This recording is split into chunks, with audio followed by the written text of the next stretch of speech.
The North America legal cannabis market is expected to reach $32 billion by 2028.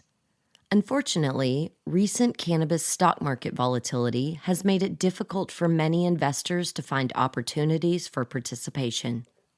Pura Verde Cannabis is positioned to become the leader in the pharmaceutical cannabis movement through a blend of technology, innovation, and growth. As one of Oklahoma's top private label manufacturers, Pura Verde is seeking investors to help them bring their A-game business model to other states. To learn more about investing in Pura Verde, their 13 private label brands, and the strategic advantage of being headquartered in Oklahoma, go to puraverdecannabis.com/investors. That's PURAVERDE cannabis.com/investors. This is not financial advice. Before making any investment purchases, we highly recommend you consult with your own financial or investment advisor. Welcome. You're listening to Casually Baked, the podcast, home base for the Canna Curious. Thanks for tuning in. It's high time. We had a high time together. Yes, it's a high time. We had a high time. Hi, y'all. I'm Jo, your host and cannabis lifestyle guide. If you pay attention to cannabis news, then you've already heard that Circle K convenience stores have partnered with Chicago-based corporate cannabis giant Green Thumb Industries to bring cannabis to gas stations in Florida in the new year. Now, you won't be able to just walk into a Circle K and buy weed while you're pumping gas, though that's what headline readers might think. 10 locations will be operated by GTI as independent medical dispensaries called Rise Express. There will be a separate entrance into the dispensary, and customers must show their Florida medical cannabis card to enter. And Circle K is fired up and ready to roll this deal out in other states. To me, this is foreshadowing for the massive takeover of sacred plant medicine by the corporate behemoths. Is it good to have cannabis in highly visible locations? Certainly. But it's equally as imperative to preserve the history and culture of cannabis and to understand the ramifications of corporatizing cannabis and the trade-off of quality for quantity.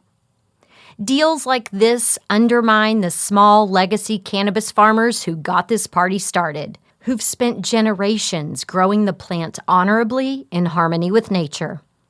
Some of you might call me alarmist, but we're already watching history get whitewashed before our eyes. And I personally know cannabis farmers who are unsure if they can afford to stay in the game another growing season. So today, you and I are making a trip up the mountain to talk with a couple of cannabis farmers about the hard work, hardships, and ingenuity of staying relevant in an industry that's going off the rails. I visited Teddy and Reggie of Canna Country Farms in Humboldt County, California at the beginning of harvest season.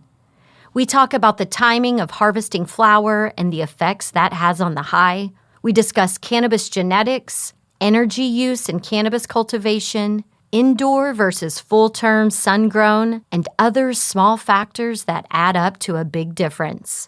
And because growing cannabis is only half the process, we discuss drying and curing techniques for you newbies and at-home growers.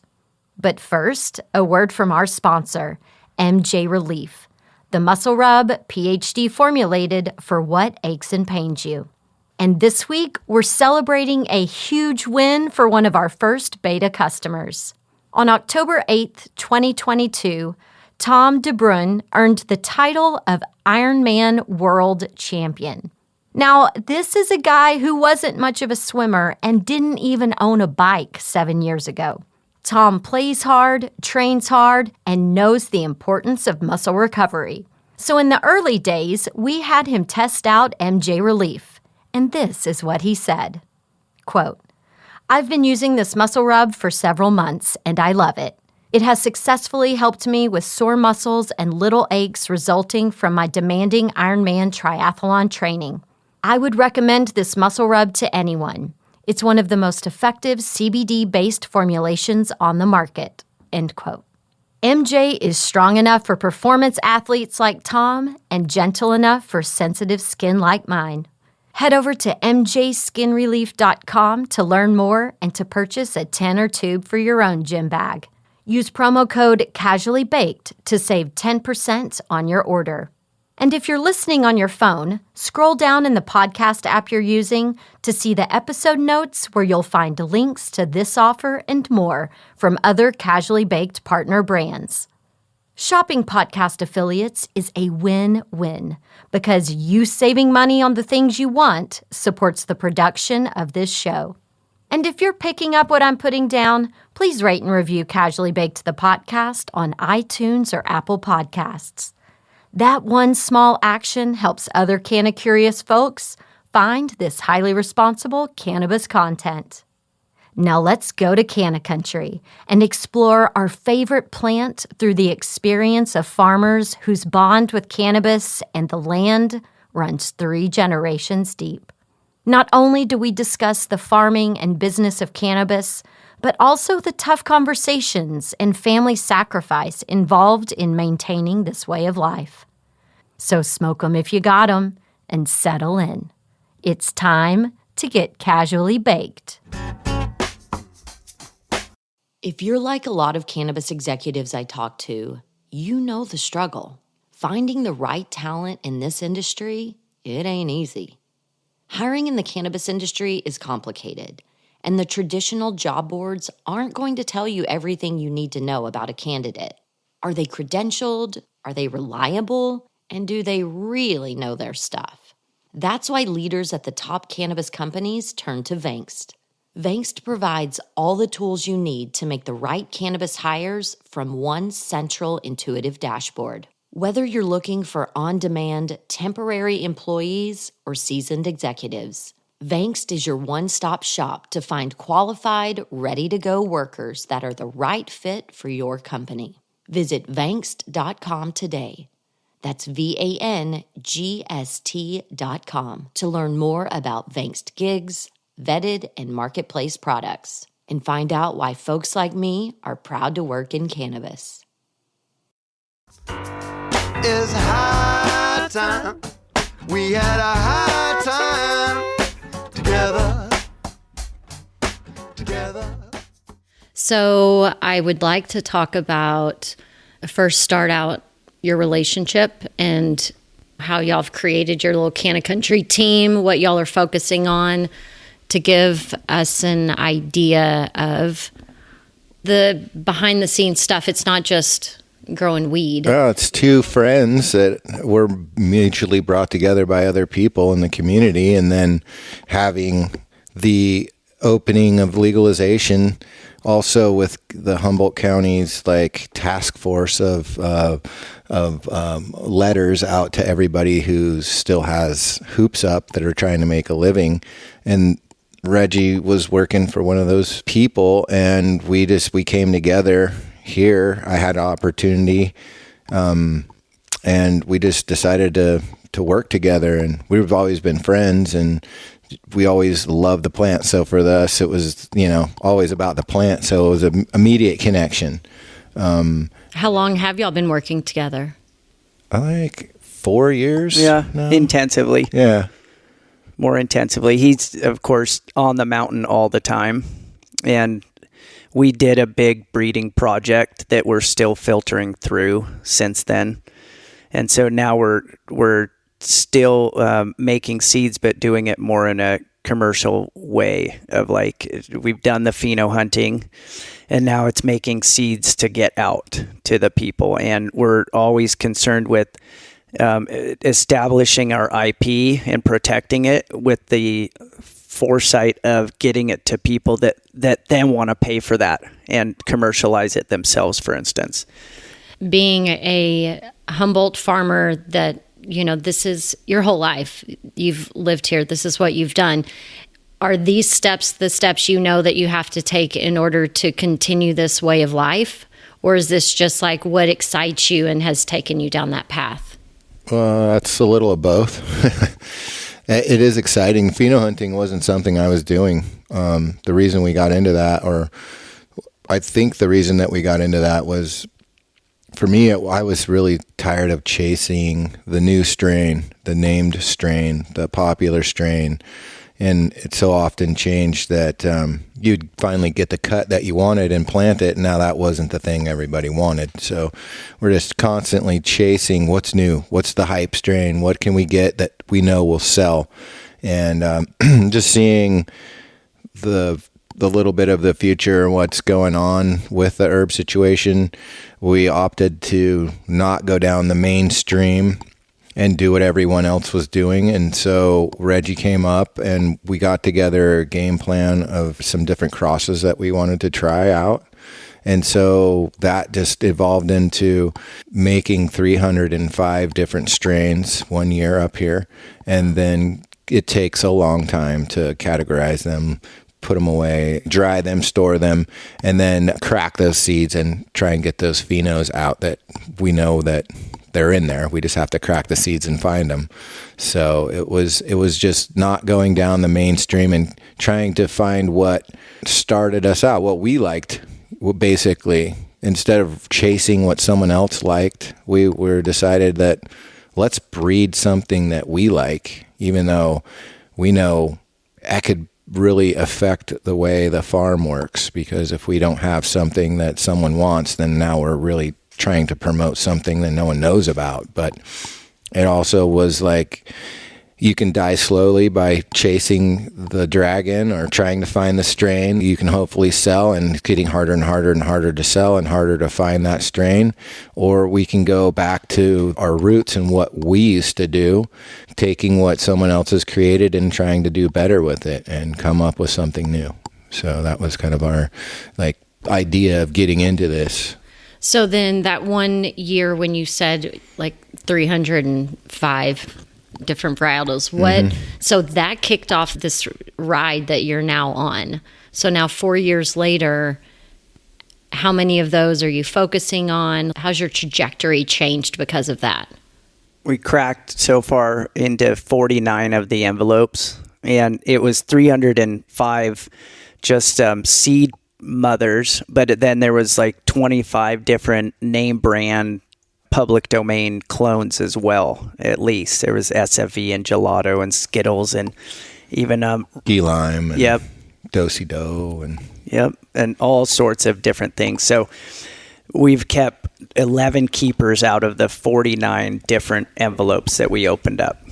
Okay. 1 out of 9 different ones, and 2 out of the Forbidden Cherimoya, which is the number 26, the 26th envelope to get opened up.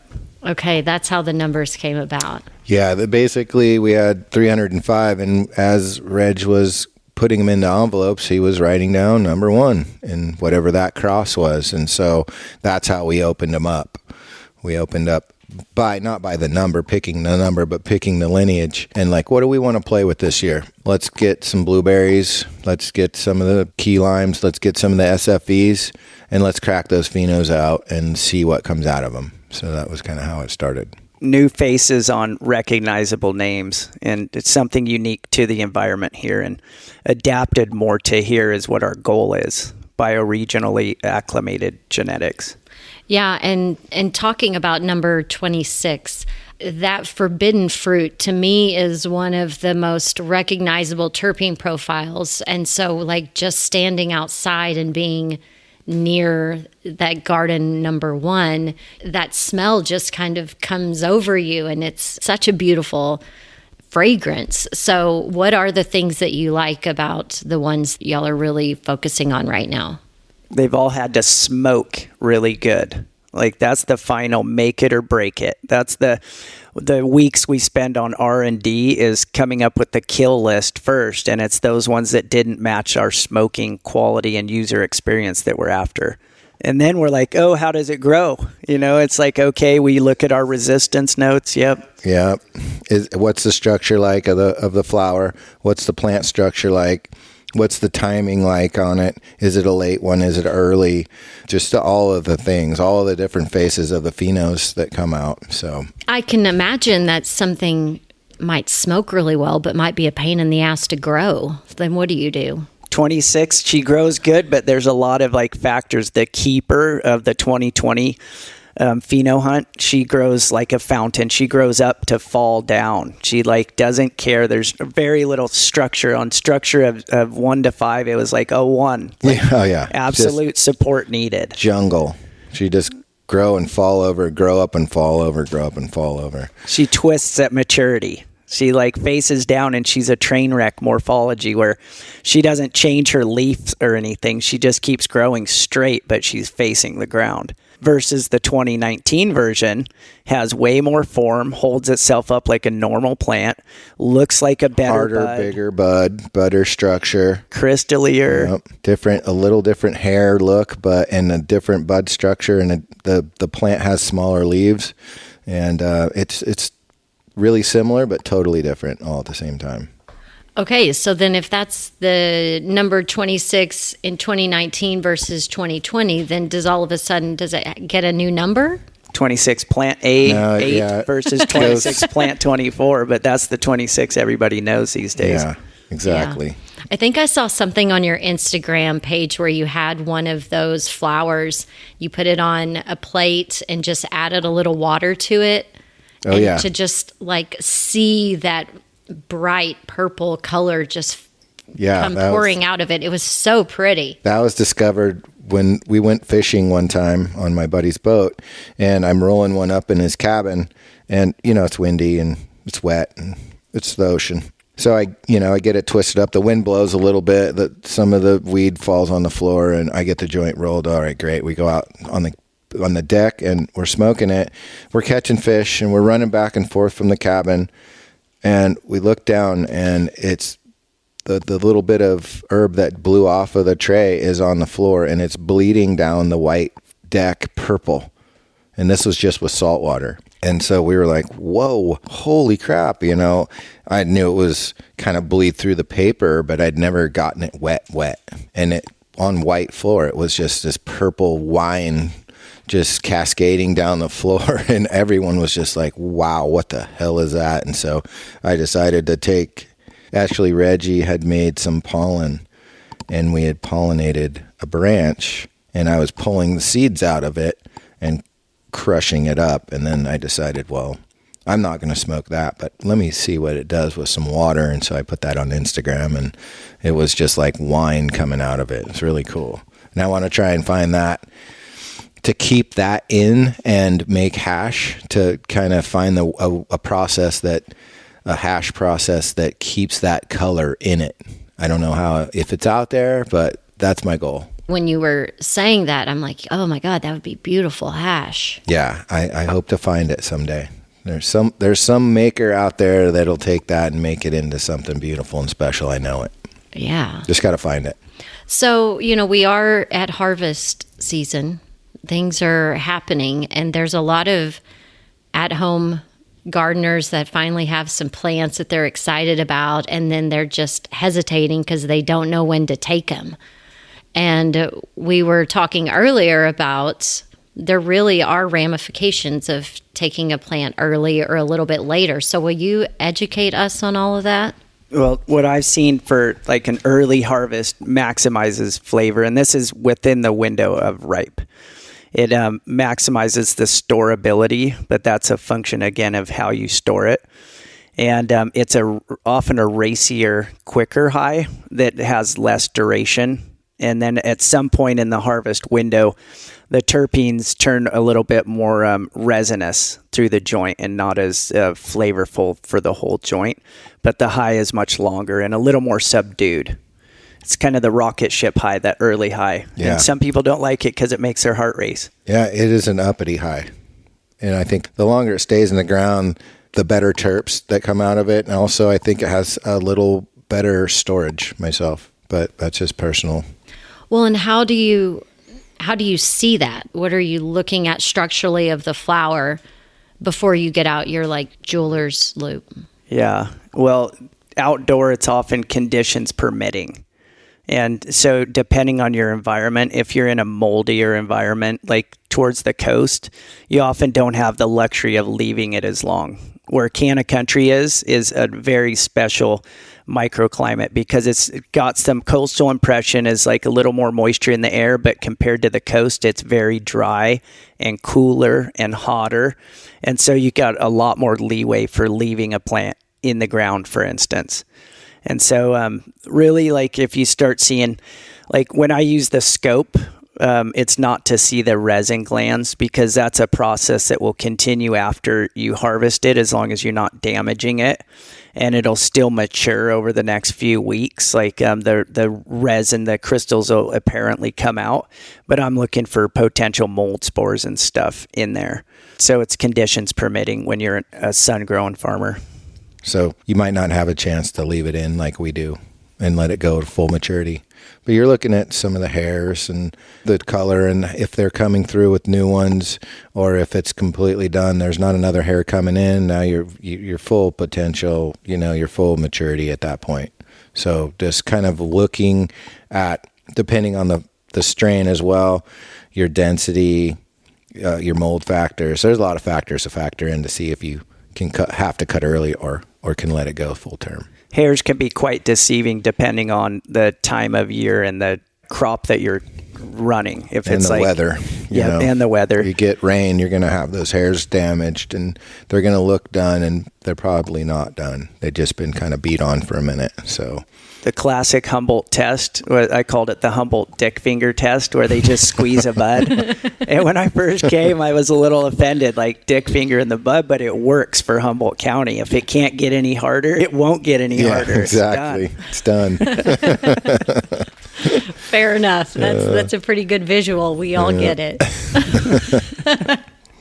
And I think it's fascinating how the smoke is different. Like, I didn't know that, but I have smoked things before that I feel make me racier, but I just always assumed that was the terpene profile. I didn't know that there's a added layer of nuance that had to be from the maturity of the plant when it was harvested. I wonder if it is. It could be the terpene to cannabinoid ratio even, to me, because it's lower cannabinoids but a higher terpene ratio at that point, and then a lot of the terpenes. Yeah, but that's interesting because we had that test done with the DEP and the full term, and the terpene profile was way less than the full in the term. short season pots. And it was pulled where I like it.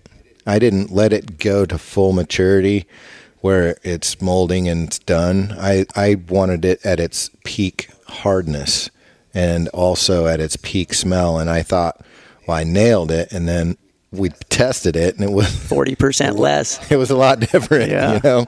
So there's that too. That you just be blown away by a short term, full term. Yeah, full term spectrum. in the ground versus a soilless or a peat based soil mix in a container. Yeah, big time difference. Huge difference. Well, and you maybe met him because I know Johnny Casali at Huckleberry Hill Farms was working with, I think the guy's a chemist on Colin the East Knuckles. Coast. Yeah. Oh, yeah. We know Colin. Yeah. He does a lot of testing for us. Yeah. So, Yeah, I he's mean, an amazing guy. and the stats don't lie. Right? Yep. Yeah. There's a lot of terpene profiles that California doesn't test for. That's one of the things that he likes to point out, and we agree. If a plant's dominant in its terpenes and it's not getting tested for it, then it's not potentially getting the information that it needs. And people basing buying decisions on COAs is just ridiculous, and he points it out. COAs are restricted to only a certain terpene profile, Or even cannabinoid profile too, like the incomplete picture they're portraying as something it's something complete. that you have to buy by, but it's not actually have all the information in it.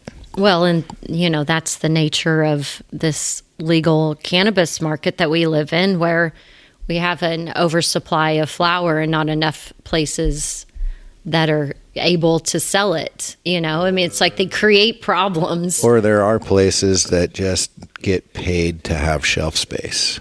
A lot of big brands. So quality doesn't matter if you are a Nike fan or I don't know if whatever, then you're going to go look for that.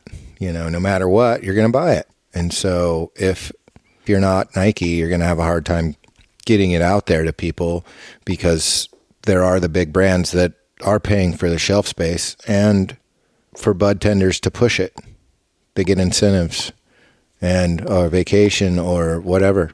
And so you're going to go in as a consumer not knowing maybe what you want, and you want to hear what the bud tender has to say. Well, they're going to push their brand on you before anything else. Well, and this is the problem that I have with all of the celebrity brands. The majority of them probably don't know shit about the flower that their name gets put on.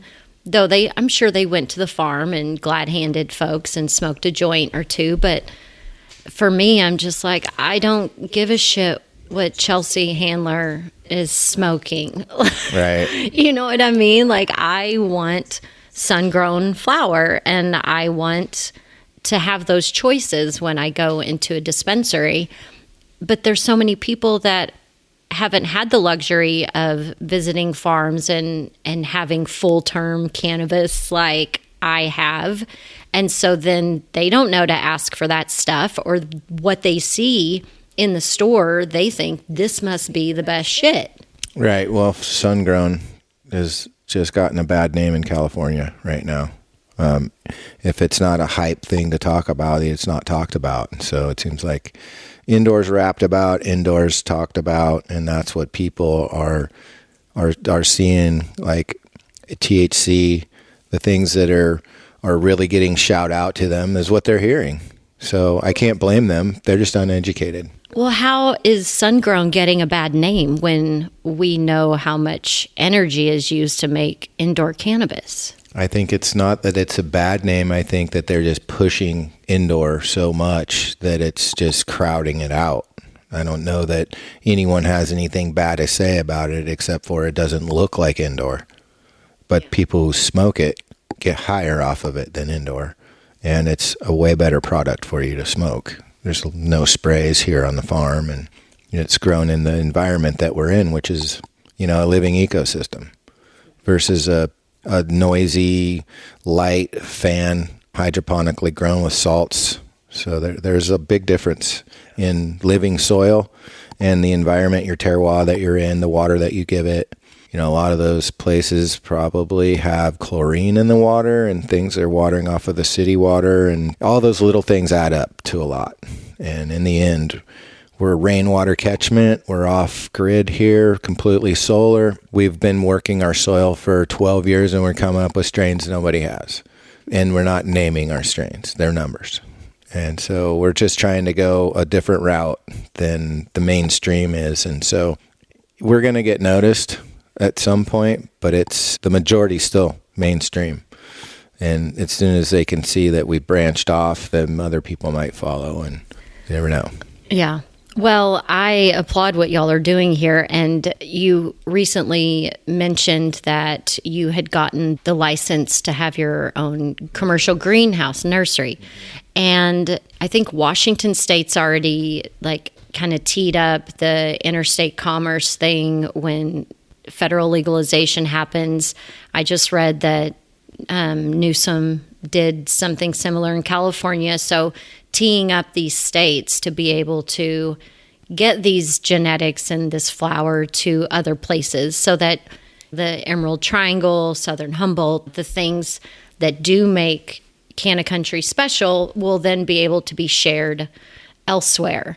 So is that something that with this new license, will you be able to then be an interstate player, or are they going to create some other fucking license to have to do that? Do y'all know that yet? I have no idea. No, I've only seen one proposal of being able to cross state lines, but it was direct to consumer sales for small farms once it goes federally legal. Right now, I don't think anybody can. Well, no, you can't do it yet, but it's just one of those things where when you are a small family farm, you are having to think 3 and 4 steps ahead so that you can. Well, that's why we have our nursery license now. First of all, it takes forever to get it. And so we applied 2 years ago for it because this is what you're saying. We have to be steps ahead. And so what did we see coming? Flower losing its power, genetics gaining some momentum. With the flower, there's really only so many avenues you can go down, and they've been pinched off. So as soon as the flower wasn't in demand. Now everybody's trying to figure out how to preserve it. So now hash has gone. Everybody put it into hash and everybody put it into oil. And now, so all those are flooded. So everything is flooded. There's no more avenues to go. So what are we going to do? We're going to go work on genetics, even though there's probably people thinking the same thing and doing it. We didn't see a big race to that yet, but knew it was coming. So we wanted to start it and get those genetics going and enter them into contests and see how people react to them. And so far we've got a couple of Emerald Cup placings and Breeders' Cup awards, and we're going to start entering into more contests just to widen the profile of it. Yeah. You know. Yeah, you got to play those games, get the publicity. And I think another big hurdle too is just educating the consumer market on the importance of good genetics and, you know, growing their own flower and creating their own medicine. Because it's like, if I can't get what I want from a dispensary, then I'll just get the seeds that I want and grow it myself. But I feel like for the average Joe, that seems like, wow, that's challenging. That's a hard thing to do, to grow weed. But I love when people do it, because they usually come back and say, damn, I didn't know it was so tough, especially to make it perfect. Right? Yeah, well, we're trying to preserve a perishable here in its perfectness. Well, most people have been told about weed farmers, you just throw it in the ground and you just get its money tree. And it's so not that way. no. Johnny at Huckleberry Hill Farm has a really good idea. He has his puck that he puts a seed in. And so for a rookie, let's say, or a greenhorn that wants to go in and try and, get a strain and grow it, it's a great idea. You have your seed and your puck right there's your start. And then, other people have talked about other things. I won't mention packs of things because I don't want to step on any toes, but it's going to get easier for people that want to grow to just grow on their patio or, somewhere. If they're just in an apartment and they get a little sun, they can shove it outside on their little porch and grow their little plant. And, so that's coming. I think more and more people want to do it, even if they don't know what they're doing. Yeah. And I did get some of those pucks. Cool. So one thing that I'm asking people about is, what genetics do I need to be growing in a super hot climate that doesn't get cool relief at night?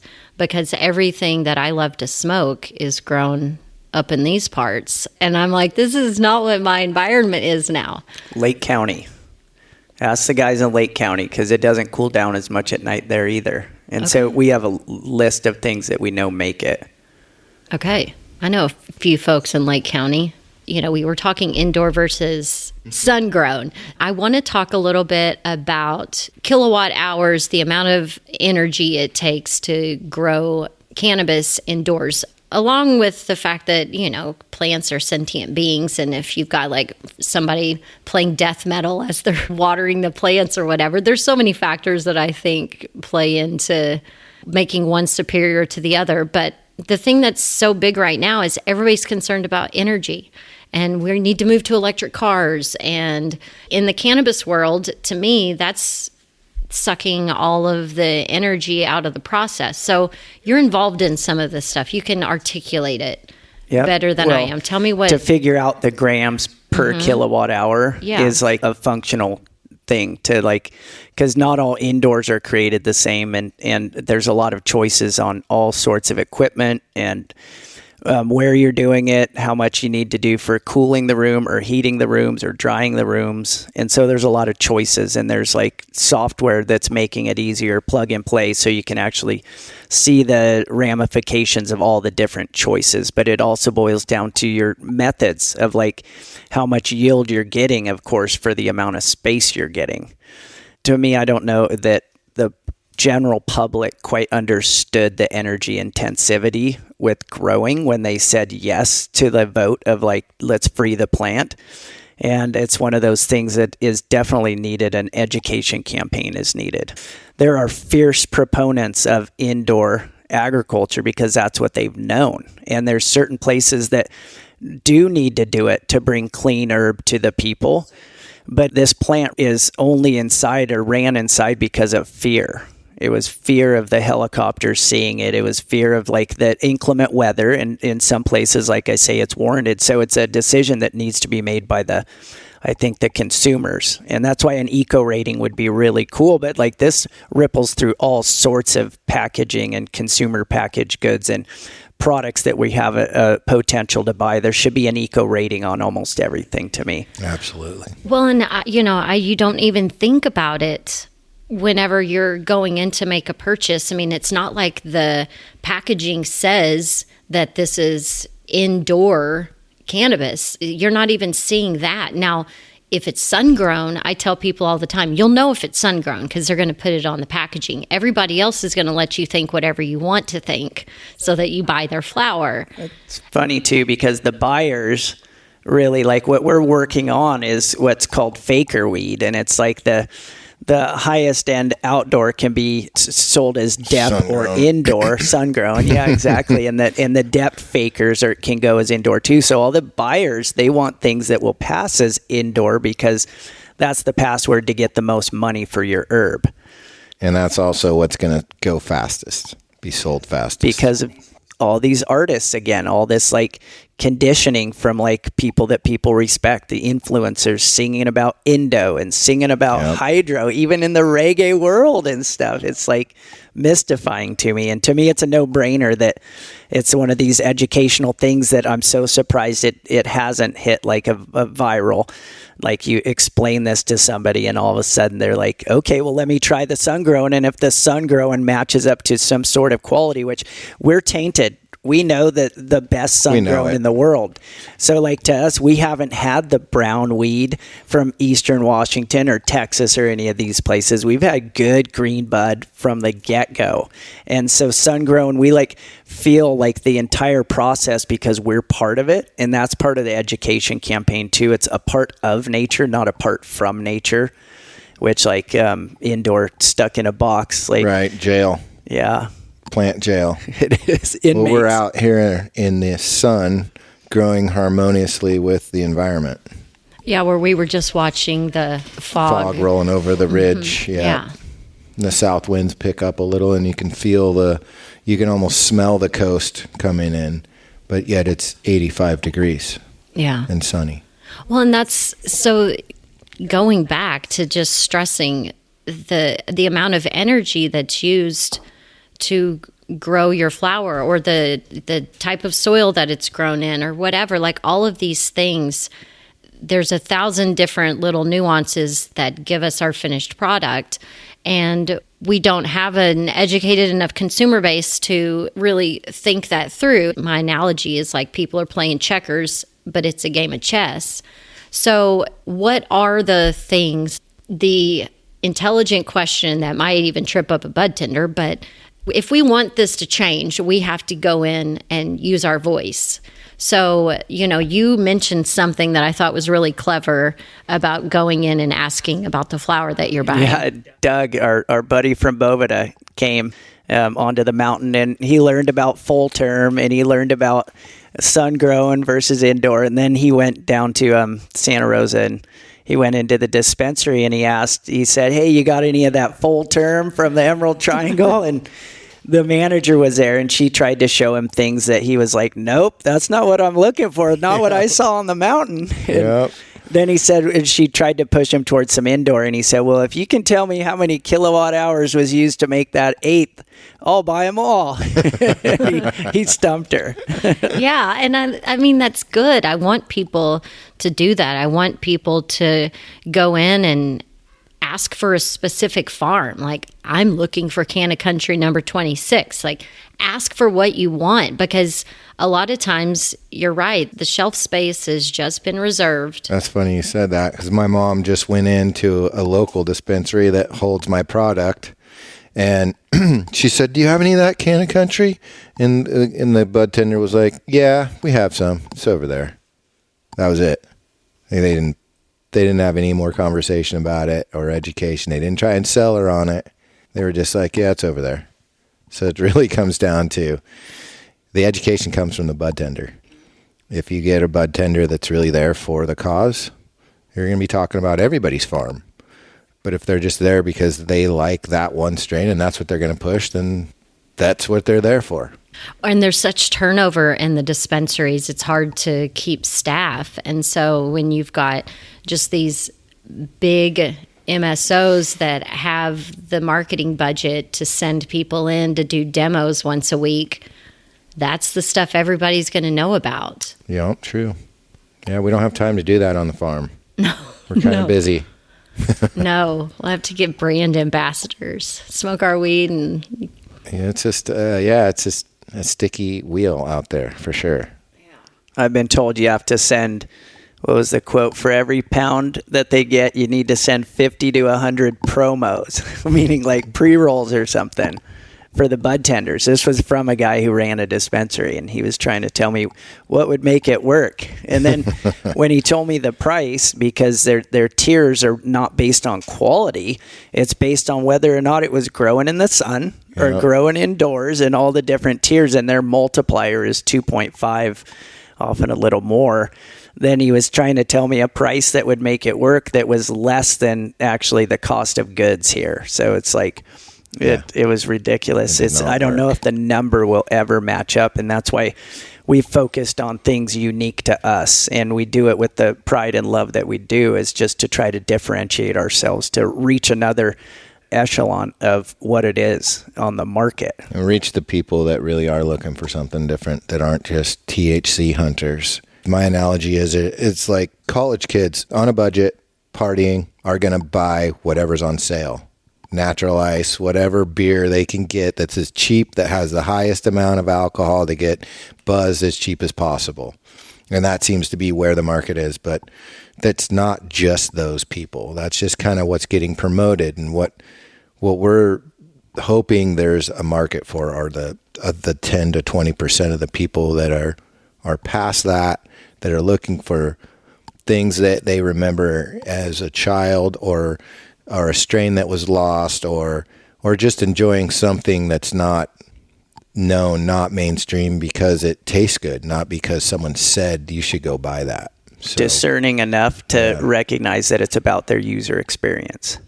And for me, I have enjoyed for so long being able to share whatever cultivars I have with someone and be able to tell them a story, just like someone who's been to a vineyard and met the winemaker, being able to describe the drive to this place and to then show them a almost black looking flower that's like, this was the most amazing shade of purple, and just being able to talk somebody through that experience, it changes the experience they have smoking it and how they feel about it. All of that stuff matters. And I feel like that just is gotten lost. We're making concessions way too often now, to where like this industry is starting to lose its face. Absolutely. Well, it is. So sun-grown is priced to sell. It's priced as cheap as it can, but people are still buying $85 eighths of indoor because it's a hype thing, because someone's rapping about it. But really, realistically, if you do want to find, sun-grown quality, it's going to be affordable. So, we're hoping that even though people aren't as educated as they should be yet, that they will be, and then they can also get a good deal on good medicine, basically for them. Well, and you saying that it's affordable, and I know a number of farmers, like you were just saying, the cost of goods is more than what they're trying to give me for this. And, last year, I believe, was when, people are selling $350 pounds. Are you kidding? Taxes or what on a pound? 161. Yeah. I think it's rising. Maybe it's 164 by now. So how do you reckon that? And once you're in a regenerative model, you shouldn't have a lot of input costs, right? Because all of that stuff is coming, from your land or trade with other farmers for, wood shavings or manure or whatever.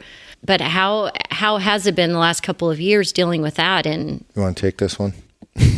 You mean lowering COGS is the biggest thing right now. It's a skeleton crew and it's a family farm around here, and so it's been really important to raise quality and lower the cost of goods. And so refining what the nutrient management plan looked like was big. And so Dirty Business Soil did the recommendations and lowered the price that usually the nutrients do cost, and that was really good. Oh, that was amazing. Did a great job. Really kept everything very green for us. And what is the name of this company? Dirty Business Soil in Arcata. Both great ladies up there, and they're really helping systematize the data collection and helping with all sorts of reports, reporting what we put in as far as teas go and top dressings and all our inputs, and even the scouting logs and stuff. And so it's been in the vein of getting a true understanding of what the cost of goods is and making the efficiencies as high as possible. So with this company, can you share your soil testing or whatever and they do recommendations based on the soil test. They're not the lab anymore, but they're the recommendations based on the lab numbers. Nice. They do leaf analysis as well and put together integrated pest management programs as well. Mm-hmm. So they're all aspects of the cultivation process. Yeah, definitely. From ground up. Yep. And so everything they do, it's all natural, no salts, that kind of thing. It's a good question. I know that they knew we're organic, so they may have tailored it, but I can't say that they are dogmatic in that approach. True. I wouldn't doubt it, but I just don't know. I'm sure they could work with whatever you want to work with as well. If you're a salts person, they could probably recommend that. But knowing that we were organic, that they gave us that solution. Yeah. People just constantly are putting Band-Aids on things in life in general. But, especially farming, I feel like it's what I've seen growing up on a ranch and it being the big ag version. It's like everything is a Band-Aid.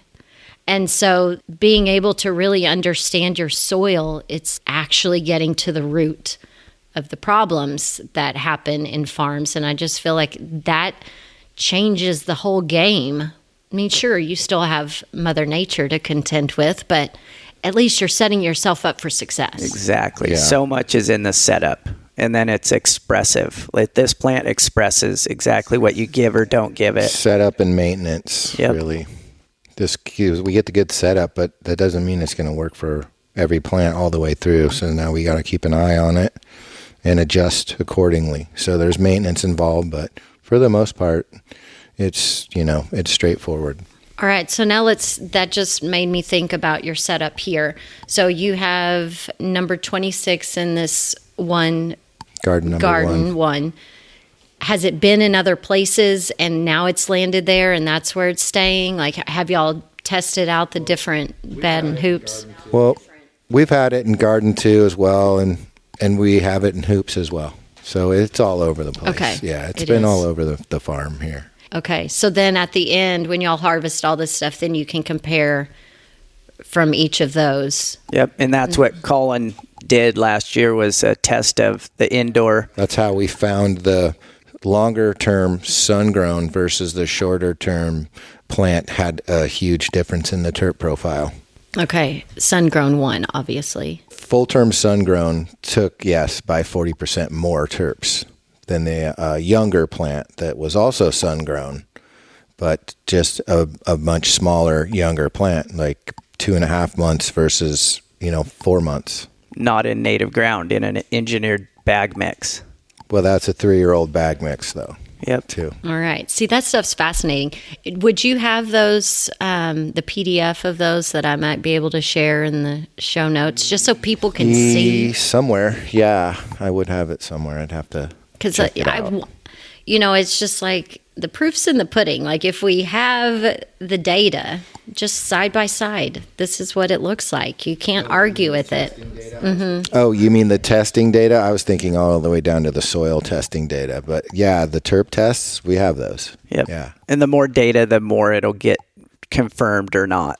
Like there's questions always, but like this was just the first test that put a big question mark on things. So what are you excited about this year, or what's on your mind right now as y'all are getting ready to harvest everything? It's a good time of year.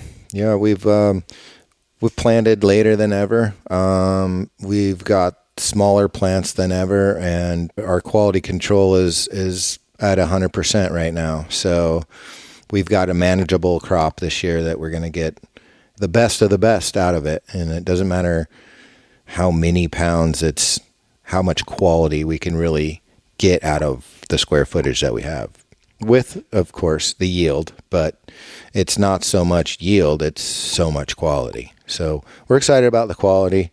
Working with my kids all year, working with Reg, it's just great at the end of the year to sit back and look at the work that you've done. Here it all comes down to this moment, and enjoy it because it's almost over.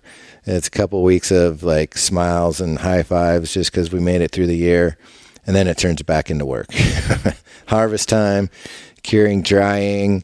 We're really big on the drying and curing process because you can grow really good herb, but there's very few people that know how to cure it and store it and dry it correctly. So there's a lot that goes into it after it's all like harvest, woohoo, all right, we're done. We're not done. Yeah. Not even close. We're far from done. So what are your tips or tricks for drying and curing? Well, I'm a blue belt in jiu-jitsu, and one of the black belt's sayings is you can't teach everybody everything you know. So some things have to be held secret. Moisture management, just like the whole part of the process. This whole dance with the plant, from the seed to the herb to every part of it, is moisture management. And staying within your bounds and not locking it up too wet and not opening it. If you do lock it up too wet, it's like a surefire way to lock in too much moisture and brown your stuff out. Like that's number one. Is there something for someone who's just at home and where you can check the moisture levels, some sort of meter? Water activity meter, but they're about $2,000. Oh, God. It's just as easy for a home person to add a Bovida, because it keeps it within 58 to 62, whatever their preferred is, to add some sort of moisture pack, humidity pack. For the home grower, that's easier than worrying about where it's at. But really, you smoke it, you feel where it's at, you put it in containment, you open it up if you're a home grower at some point, like earlier on, to see if much moisture has come out of the inside of the bud. And then you keep it where you want it. And you don't let it dry out too much. You don't let it get too moist, but it's better to let it dry out a little if you're worried about color more than Depends too moist. on where you are, and what your weather is, and where you have things stored, and how it's stored, and what it's stored in. There's a lot of factors. Curing has been oftentimes a very intensive process, but I remember for years curing it, locking in a little more, starting the cure by putting it in containment a little early, and then opening it, and it would smell like the curing smell, I called it, a little different. I would leave it open in a dry environment till it smelled like that flower that I wanted again, and then I would close it back up. But it was an everyday affair sometimes. At the beginning, it was 2-3 times if I had a lot of moisture in there. Yeah, you really depends on your moisture when you contain it, of what happens after that. And you have a wonderful facility for drying. I remember there constantly being just some air blowing through. You had fans going. So is having that air movement in the room important? Yeah, absolutely. You're going to bring in fresh herb into your room. You're going to raise your humidity. And so having the air flowing is going to equalize that humidity with what's in the room, and then also using the outdoor environment to help increase flow, and also shutting it up when it's moist outside to keep what's dry inside dry, and then just constantly checking in on it with the weather. This morning was 99% humidity. So until about 11 o'clock, the sun didn't come out. So now we're changing the hours that we open the doors and get the air flowing in there. And so it's just a constant balance with Mother Nature. Mm-hmm.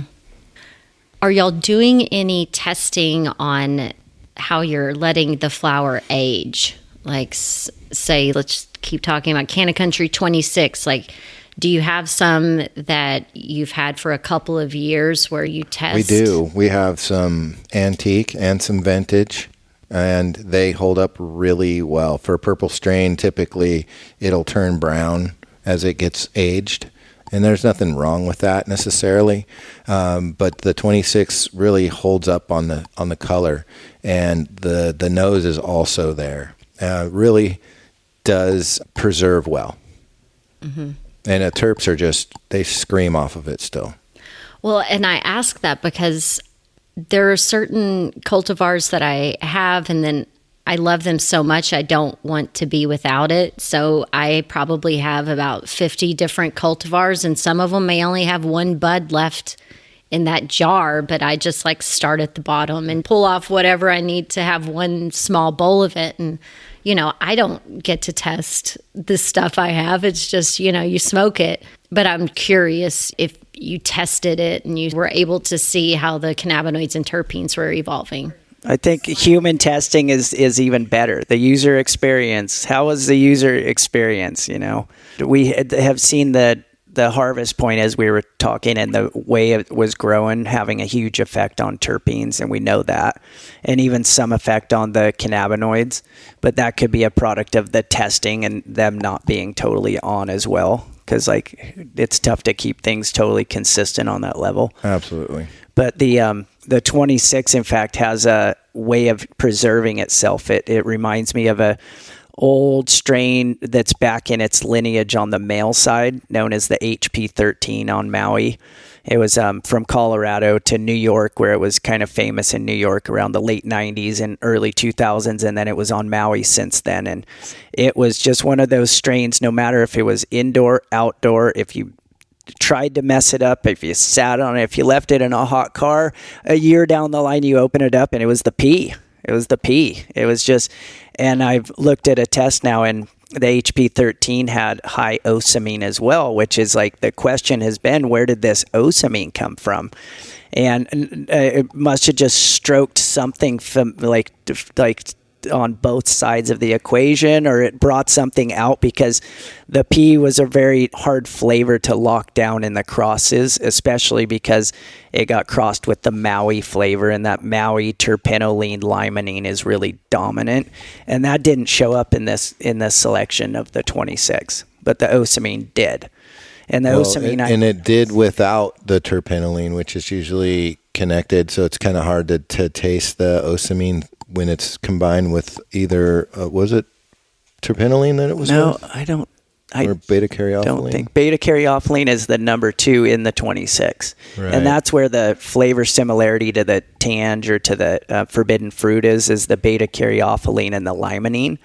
But in this one, depending again on which edition it is, linalool was the third highest terpene at times, and right. Limonene at other times. SC Labs was saying to us, I think Alec was saying that there are some strains with osamine in it, but this one was so dominant by itself. 6 times higher than beta-caryophyllene. That was the rare part of it. Yep. Like, osamine's not that rare. The spike of its own is rare. Yeah, and less than 1% of their tests was dominant in osamine. Exactly. So that flavor, could be in there, but it's dominated by a different terp, so you don't really get it out like the 26. So we're not sure exactly what that osamine tastes like, exactly, because there's so many flavors in the 26 that it's hard to pinpoint what does osamine taste like. I don't really know, to be honest. We know with some similarities because the number 3 has it in it as well. And you can kind of taste this sweetness and a little of the osamine, or a little similarities, which must be the osamine is what I'm connecting. But, it's kind of a mystery still. Yeah, I wish I had a terpene wheel in front of me right now. Because I'm like, what is osamine supposed to taste like? Floral, woodsy, a little fruity. A little spicy. Yep. To me, it reminded me of the Jamaican lilikoi, we call it on Maui, which is known as bell apple a lot of the world in Jamaica, for instance. And it's the velvet lilikoi, and it's not as sour as the passion fruits.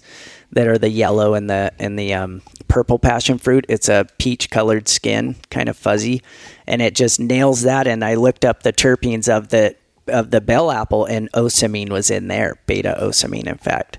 Nice. Yeah. That's cool. One of the things that when I am smoking with someone and they open a jar of something and then they just leave it out, leave it open, smoking, and I'm just like, no, get that lid back on that jar.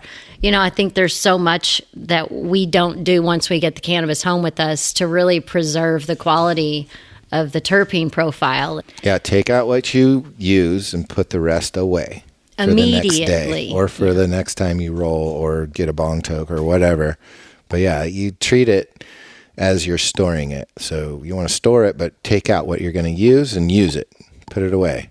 That's your best bet for getting your quality and keeping your moisture and keeping your terps alive, is just taking care of it once you have it. And I keep everything in glass jars. I like to have the dark ones, but if I don't, I keep everything in wine boxes. Right. So my glass jars are in a wine box. So it's like, Yeah, dark and cool is what you want to find a good home for it.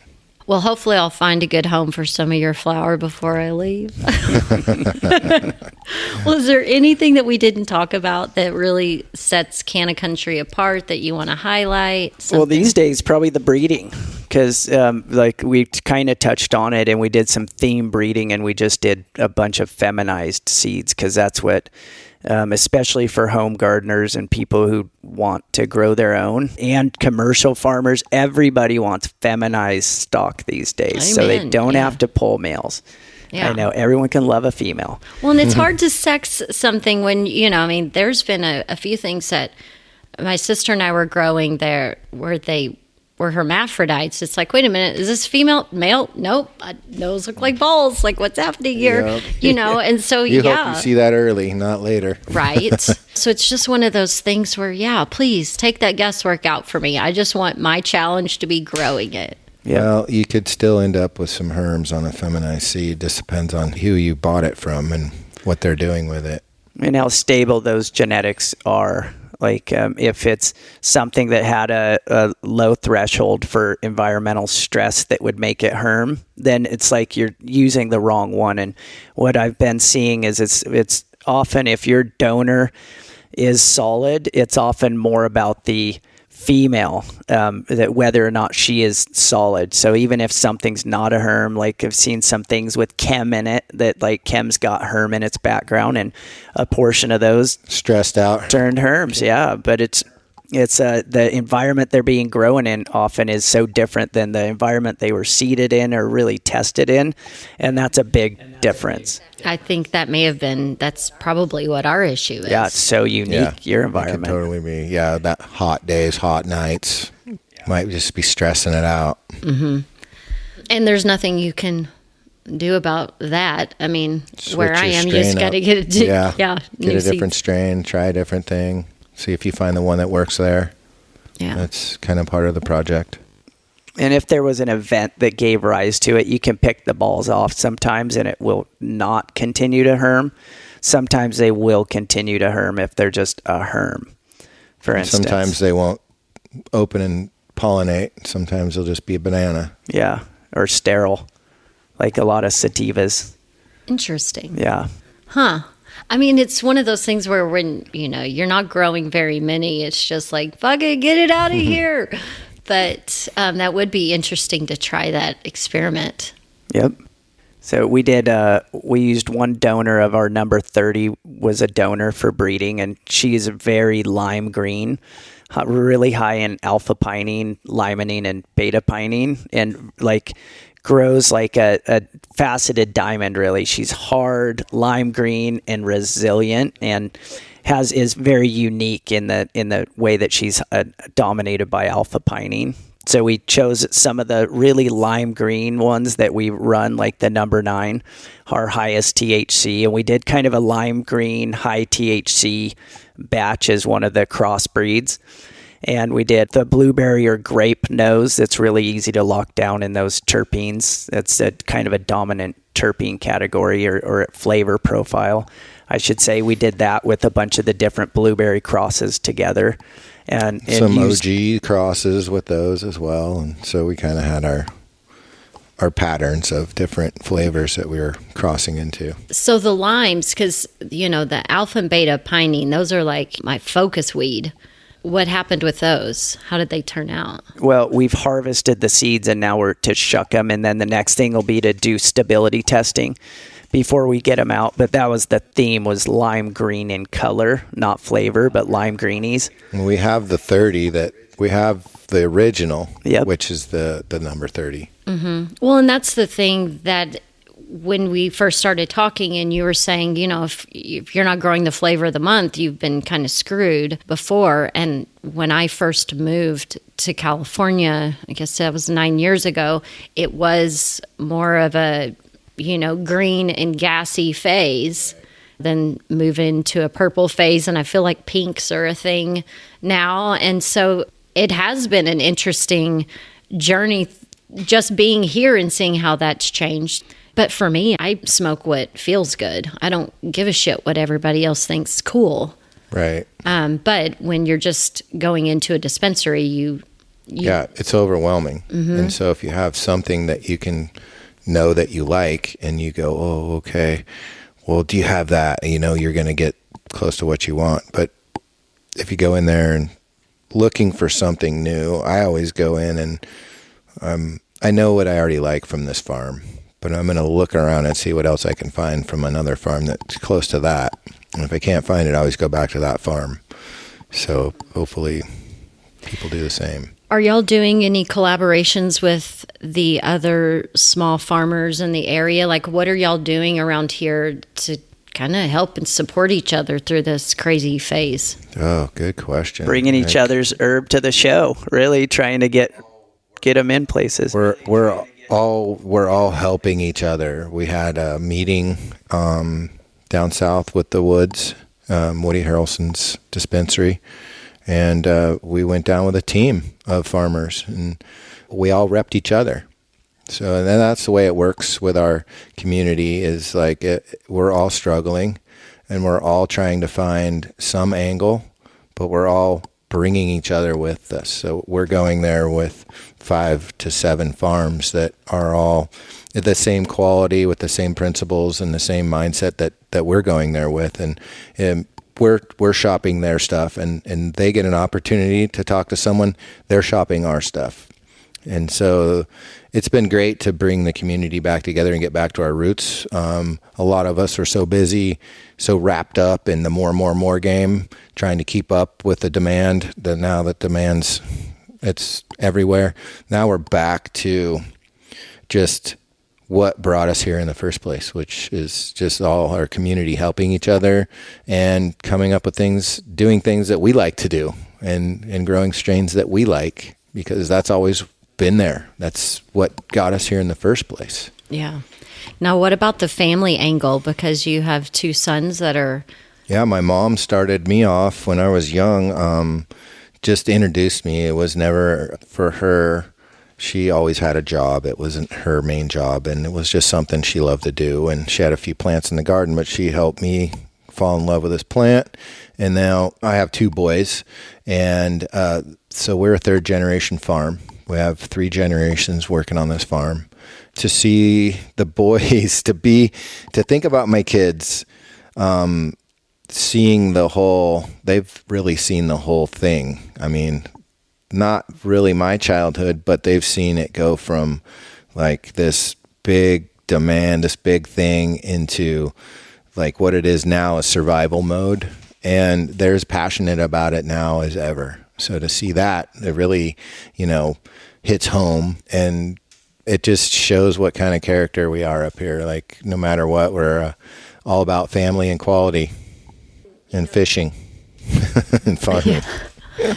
When we talked before, and you mentioned having to have that tough conversation with the boys of like, who knows how long we get to do this. Yeah, it's an awful conversation to have. Like, but it came down to working with Reggie and asking my kids if this is what they wanted to do, and getting the feedback from them is like, we want to do this.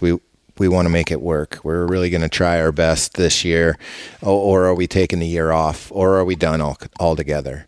And so to have them support our family by putting it out there and working every day and not knowing if they're getting paid, doing it because they love it and they want to succeed and they want to continue doing what they're doing, it's been a really emotional time for me, because I've always been able to, like, it's going to be okay.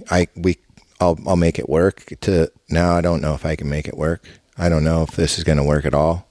What do you guys want to do this or not? So it's been quite the adventure, going from, a successful farm to watching the whole market just fall apart and not having the future be very certain, and having my kids being able to express that they still want to try, like that's amazing to me. That is amazing. And I'm 5th generation on my family's ranch in West Texas, and I went home to help, because I'm like, this is important to me. I don't want us selling more land. I want help me figure out what I can do to help us, and having a very different conversation with my family of, them just being old and being done and just not wanting my help. Yeah. And so that was tough. Yeah, I bet. Yeah. So, for me, I'm just like, well, I guess I just have to wait for people to die to then have a chance of maybe doing something. Like, that feels terrible. Yeah. Like, I would want to do it with my dad. So right. I'm thrilled to have met your boys and to know that y'all all want to do this together. I mean, shit, this is emotional for me talking about it. Yeah. But that's fucking hard. This is what you do. This is your livelihood. This is our life. And we're bringing the best of the best to people. And then, it's just hopefully a matter of time before they see that. Yeah. But it's been the struggle. Yeah. And educated consumers, the most powerful thing that we have to fix this, right? Word right of mouth the wrongs. is the most powerful marketing. And I know that once people try this herb, they're going to tell somebody else about it. It's just a matter of time. But the struggle's been trying to get it out to the people, which has just really been like a challenge, the hardest challenge. And, we're up against big corporate money. And so we're just little homebody farmers that know what the hell we're doing, and we know how to grow efficiently, and we know how to grow with nature. And it's just a struggle to get it to this point and then have it not go forward. Yeah. So if people want to find Canna Country, support Canna Country, be a megaphone in their own communities, how can they find you? We're working on websites where we do have some local dispensaries with our product in it. There's some down south. We're really scattered out, and we're trying to get it all to a point where we have a website that shows all of our strains, our plant, and our gear and data involved, and then kind of branch out from there. But right now, really, if you want to find Canna Country, it's sort of tough. You're kind of have to be in my neck of the woods. In Humboldt is where we have the majority of our flower. We're in Joe's Pot Shop, the Cannabis Country Club, Sartori Wellness, Proper Wellness, and the Heart of Emerald. And then I think the Woods, and there's a couple other dispensaries. Herba. Yeah. Now, south. This opens up an excellent invitation then when you're traveling, when you're choosing your holiday destination, consider traveling to the Emerald Triangle. This is one of the most beautiful places on earth. Definitely mysterious. and you can have a one-of-a-kind experience and try some of the best cannabis in the world. Like, that's a reason to go visit a place. And then you get to bring that home and have that conversation just like you would, popping a cork on a bottle of wine. Yeah, exactly. Yeah, I actually have an Airbnb in Shelter Cove that I just got on High B&B. So it's kind of like promoting Canna Country in a way as well. Yeah. So come to the Lost Coast and here's your package of flavors and have a great time. I love it. And with Casually Baked, I have an invitation all the time for people to fill out a travel form. Tell me what you like, where you want to go, and I'll be your tour guide. Awesome. I'm always down for a good road trip. Like, where are we going? Well, we got trails around here, lots of trails. Lost Coast, 25 miles. We got the Avenue of the Giants. I mean, it's just a beautiful place to be. Yes, it is. And thank you so much for sharing part of your Sunday with me, guys. Yeah, thank you. Yay. Thanks for coming up. Yes, certainly. Now let's go walk through the garden. Yes. Awesome. My favorite.